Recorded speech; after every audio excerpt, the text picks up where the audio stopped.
আসসালামু আলাইকুম এভরিওয়ান। আমরা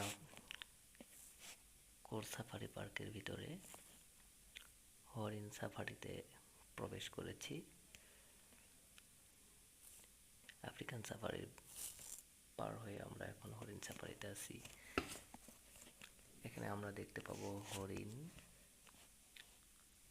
দূরে দেখা যাচ্ছে একটা নীলগাই, যেটা বাংলাদেশ থেকে এখন বিলুপ্ত প্রায় একটা প্রাণী। দূরে লক্ষ্য করা যাচ্ছে একটা গয়াল। দুই প্রাণী বর্তমানে বাংলাদেশ থেকে বিলুপ্তির পথে।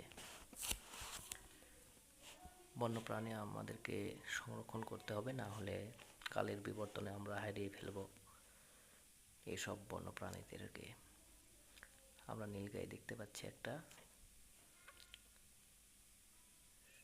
নীলগাই, গয়াল হরিণের জন্য সম্ভবত খাবার নিয়ে যাচ্ছে। এক পাল হরিণ দেখতে পাচ্ছি আমরা অনেক দূরে। আল্লাহ হাফিজ।